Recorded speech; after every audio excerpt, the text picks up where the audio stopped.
आंध्र से तमिलनाडु तक क्यों दक्षिण के नेता ज्यादा बच्चे पैदा करो की मुहिम चला रहे हैं। आंध्र प्रदेश के मुख्यमंत्री एन डॉट चंद्रबाबू नायडू ने हाल ही में एक चौंकाने वाली घोषणा की है। राज्य में घटती प्रजनन दर से निपटने के लिए सरकार वित्तीय प्रोत्साहन देगी। यह कोई अकेला कदम नहीं है। मार्च 2025 में तमिलनाडु के सीएम एमके स्टालिन ने संसदीय प्रतिनिधित्व बचाने के लिए दंपतियों से तुरंत बच्चे पैदा करने की गुजारिश की थी।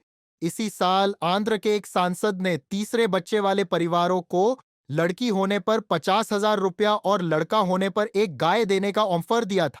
बता दें, 2026 में नई जनगणना होनी है और उसके बाद परिसीमन प्रक्रिया शुरू होगी। इस प्रक्रिया में जनसंख्या के आधार पर संसदीय और विधानसभा सीटों का पुनर्निर्धारण होता है। चूंकि दक्षिणी राज्यों में प्रजनन दर तेजी से घट रही है, जबकि उत्तर के राज्यों में जनसंख्या वृद्धि दर अभी भी ऊंची है, इसलिए दक्षिण के नेताओं को डर है कि उनके राज्यों का संसद में प्रतिनिधित्व कम हो जाएगा। रिपोर्ट के अनुसार 2022 में भारत में लगभग 2,50,00,000 बच्चों का जन्म हुआ। उत्तर प्रदेश में सबसे अधिक 55,04,400 बच्चों का जन्म पंजीकृत हुआ। इसके बाद बिहार में 30.7 लाख और महाराष्ट्र में 19.2 लाख जन्म हुए।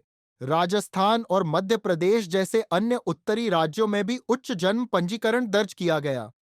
इसके विपरीत दक्षिणी राज्यों जैसे तमिलनाडु में 9.4 लाख, कर्नाटक में 10.4 लाख, आंध्र प्रदेश में 7.5 लाख, तेलंगाना में 7.5 लाख जन्म हुए। 7 लाख और केरल में केवल 4.4 लाख बच्चों ने जन्म लिया। 2013 से 2022 तक राज्यवार जन्म पंजीकरण डेटा का विश्लेषण किया जाए तो यूपी में 40%, बिहार में लगभग दोगुनी वृद्धि दर्ज की गई। इसके अलावा बाकी राज्यों में हल्का फुल्का उतार चढ़ाव देखने को मिला। नागालैंड में 1066 का लिंगानुपात है, जो भारत में सबसे अधिक है। अन्य पूर्वोत्तर राज्यों ने भी अच्छा प्रदर्शन किया है, जैसे अरुणाचल प्रदेश में 1000, छत्तीस और मेघालय में 972।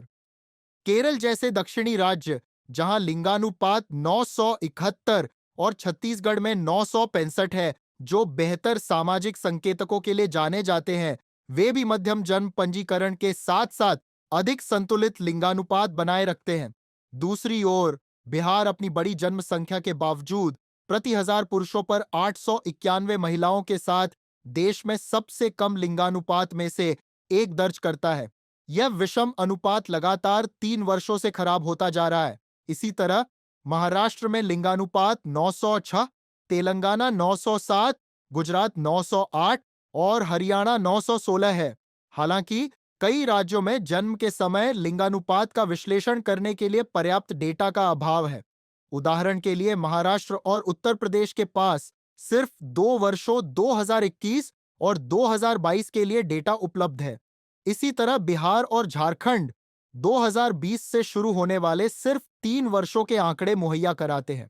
दक्षिणी राज्यों में शिक्षा, स्वास्थ्य और महिला सशक्तिकरण जैसे सामाजिक विकास संकेतक बेहतर हैं, जिसके कारण प्रजनन दर कम हुई है। लेकिन अब राजनीतिक प्रतिनिधित्व बचाने के लिए नेताओं को ज्यादा बच्चे पैदा करो की मुहिम चलानी पड़ रही है। सवाल यह है कि क्या यह टिकाऊ समाधान है या फिर परिसीमन प्रक्रिया में बदलाव की जरूरत है। लेकिन एक बात तो साफ है कि जनसंख्या नियंत्रण के मामले में दक्षिण ने जो सफलता पाई है, वह उत्तर के लिए एक सबक हो सकती है। लेकिन अगर राजनीतिक प्रतिनिधित्व इसी तरह जनसंख्या पर निर्भर रहा तो विकास की कीमत चुकानी पड़ सकती है।